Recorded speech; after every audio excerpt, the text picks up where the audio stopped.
ನಮಸ್ತೆ ಗೆಳೆಯರೇ.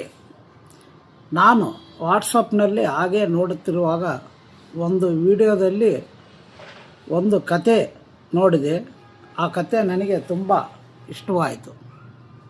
ಆ ಕತೆ ಏನಂದರೆ, ದೇವೇಂದ್ರನ ಹೆಂಡತಿ ಒಂದು ಗಿಳಿಯೊಂದು ಸಾಕಿರುತ್ತಾಳೆ. ಆ ಗಿಳಿಯನ್ನು ತನ್ನ ಮಗುವಂತೆ ನೋಡಿಕೊಳ್ಳುತ್ತಿದ್ದಾಳೆ. ಆಗ ಒಂದಿನ ಆ ಗಿಳಿ ಆಹಾರವನ್ನು ತಿನ್ನುವುದಿಲ್ಲ. ಆಗ ದೇವೇಂದ್ರನ ಹೆಂಡತಿಗೆ ಗಾಬರಿ ಆಗುತ್ತದೆ. ವೈದ್ಯರನ್ನು ಕರೆಸಿ ಆ ಗಿಳಿಯನ್ನು ತೋರಿಸುತ್ತಾಳೆ. ವೈದ್ಯರು ಆ ಗಿಳಿಯನ್ನು ನೋಡಿ, ಇದರ ರೋಗವು ಭಾಳ ದಿನದಿಂದ ಇದೆ, ನೀವು ಸರಿಯಾಗಿ ಗಮನಿಸಿಲ್ಲ ಅಂತ ತಿಳಿಸುತ್ತಾರೆ. ಇದು ಕೊನೆಯ ಹಂತದಲ್ಲಿ ಇದೆ, ನಾವೇನು ಮಾಡೋಕ್ಕೆ ಆಗಲ್ಲ, ಈ ಔಷಧವನ್ನು ಹಾಕಿ ನೋಡಿ, ಗುಣವಾದರೆ ಗುಣವಾಗಬಹುದು ಅಂತ ಹೇಳ್ತಾರೆ. ಆಗ ದೇವೇಂದ್ರನ ಹೆಂಡತಿ ದಿಗಿಲಲ್ಲಿ ಇರುತ್ತಾಳೆ. ಅದನ್ನು ಗಮನಿಸಿದ ದೇವೇಂದ್ರರು ಹೆಂಡತಿಯನ್ನು ನೋಡಿ, ಏನಾಗಿದೆ ಅಂತ ಕೇಳ್ತಾನೆ. ಆಗ ದೇವೇಂದ್ರನ ಹೆಂಡತಿ ಹೇಳುತ್ತಾಳೆ, ನಾನೊಂದು ಗಿಳಿಯೊಂದು ಸಾಕಿದ್ದೇನೆ, ಆ ಗಿಳಿ ತುಂಬ ಅನಾರೋಗ್ಯದಿಂದಿದೆ, ವೈದ್ಯರನ್ನು ಕರೆದು ತೋರಿಸಿದರೆ ಅದು ಬದುಕುವುದು ಅಸಾಧ್ಯ ಎಂದು ಹೇಳಿದರು. ಆಗ ದೇವೇಂದ್ರ ಹೇಳ್ತಾನೆ, ಅದೇನು ದೊಡ್ಡ ಮಾತು, ನಾವು ಬ್ರಹ್ಮನ ಹತ್ರ ಹೋಗೋಣ ಬಾ, ಗಿಳಿಯನ್ನು ಕರೆದುಕೊಂಡು ಬ್ರಹ್ಮನಿಗೆ ಹೇಳಿ ಅದನ್ನು ಬದುಕಿಸ್ಬಿಡುತ್ತೇನೆ ಅಂತ ಹೇಳ್ತಾನೆ. ಆಗ ದೇವೇಂದ್ರನ ಹೆಂಡತಿ, ಗಿಳಿ, ದೇವೇಂದ್ರ ಮೂವರು ಸೇರಿ ಬ್ರಹ್ಮನ ಹತ್ರ ಹೋಗ್ತಾರೆ. ಬ್ರಹ್ಮನಿಗೆ ವಿಷಯವನ್ನು ಎಲ್ಲ ಹೇಳ್ತಾರೆ.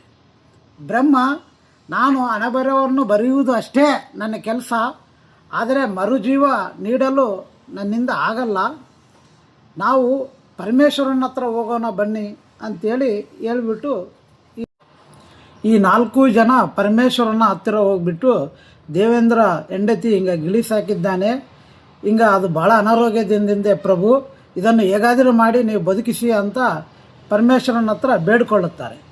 ಆಗ ಪರಮೇಶ್ವರನು ಹೇಳ್ತಾನೆ, ಇದು ನನ್ನಿಂದಲೂ ಮರುಜೀವ ನೀಡಲು ಅಸಾಧ್ಯ, ಇದು ನಾವು ಯಮಧರ್ಮರಾಯನ ಹತ್ರ ಹೋಗೋಣ ಬನ್ನಿ, ಯಮಧರ್ಮರಾಯನಿಗೆ ಹೇಳಿಬಿಟ್ಟು ಅದರ ಪ್ರಾಣ ತೆಗೆಲಿದ್ದಾಗೆ ನಾನು ಹೇಳುತ್ತೇನೆ ಅಂಥೇಳಿ ಪರಮೇಶ್ವರನು ಹೇಳಿ, ದೇವೇಂದ್ರ ಹೆಂಡತಿ, ಗಿಳಿ, ಬ್ರಹ್ಮದೇವರು, ಪರಮೇಶ್ವರರು ಎಲ್ಲರೂ ಸೇರಿ ಯಮಧರ್ಮರಾಯ ಹತ್ರ ಹೋಗುತ್ತಾರೆ.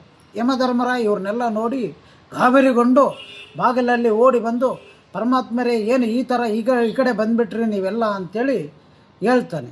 ಹೇಳಿದ್ರೆ, ಅದೇನಿಲ್ಲ ಯಮಧರ್ಮರಾಯ, ಹಿಂಗೆ ದೇವೇಂದ್ರ ಹೆಂಡತಿ ಒಂದು ಗಿಳಿ ಒಂದು ಸಾಕಿದಂತೆ, ಅದು ಅನಾರೋಗ್ಯದಿಂದಿದೆ, ಅದು ಎಲ್ಲಿ ಸತ್ತೋಗುತ್ತೋ ಅಂಥೇಳಿ ಇವರೆಲ್ಲ ಕಲಿತು ನನ್ನ ಹತ್ರ ಬಂದಿದ್ದಾರೆ, ಅದೇನು ಮಹಾ ದೊಡ್ಡ ವಿಷಯನಲ್ಲ, ನಾನು ಯಮಧರ್ಮರಾಯಿಗೆ ಹೇಳಿ ಅದಕ್ಕೆ ಮರುಜೀವ ನೀಡಿಸ್ತೇನೆ ಬಾ ಅಂಥೇಳಿ ಕರೆದುಕೊಂಡು ಬಂದಿದ್ದೇನೆ ಯಮಧರ್ಮರಾಯ, ಅದಕ್ಕೆ ಮರುಜೀವ ನೀಡಿಬಿಡು.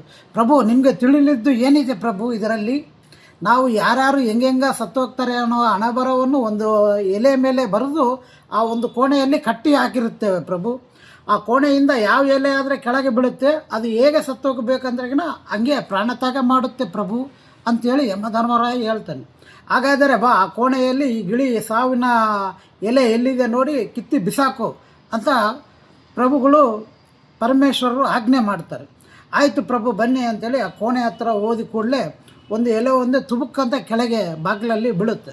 ಬಿದ್ದರೆ ಯಮಧರ್ಮರಾಯ ಈಗ ತೆಗೆದುಕೊಂಡು ನೋಡ್ತಾನೆ, ದೇವೇಂದ್ರ ಹೆಂಡತಿ ಹಾಗೂ ಬ್ರಹ್ಮದೇವರು, ಪರಮೇಶ್ವರರು, ಯಮಧರ್ಮರಾಯ ಯಾವತ್ತಾದರೆ ಈ ಬಾಗಿಲಲ್ಲಿ ಬರುತ್ತಾರೋ ಆ ಮರುಕ್ಷಣವೇ ಆ ಗಿಳಿಯ ಸಾವಾಗುತ್ತದೆ ಅಂಥೇಳಿ ಆ ಎಲೆಯಲ್ಲಿ ಬರೆದಿರುತ್ತಾರೆ. ಹೀಗಾಗಿ ಫ್ರೆಂಡ್ಸ್, ನಮ್ಮ ಹಣೆ ಬರಕ್ಕೆ ಹೊಣೆ ಯಾರು? ನಾವೆಲ್ಲರೂ ನಮ್ಮ ಹಣೆ ಬರದಲ್ಲಿ ಏನೇನಿರುತ್ತೆ ಹಾಗೆ ಹೋಗ್ತಿರ್ತೀವಿ. ನಾವು ಯಾರ ಮೇಲೆ ಏನು ಆಪಾದನೆ ಇವುಗಳನ್ನು ಇಡಬಾರ್ದು ಅಂತೇಳಿ ಹೇಳ್ತೇನೆ.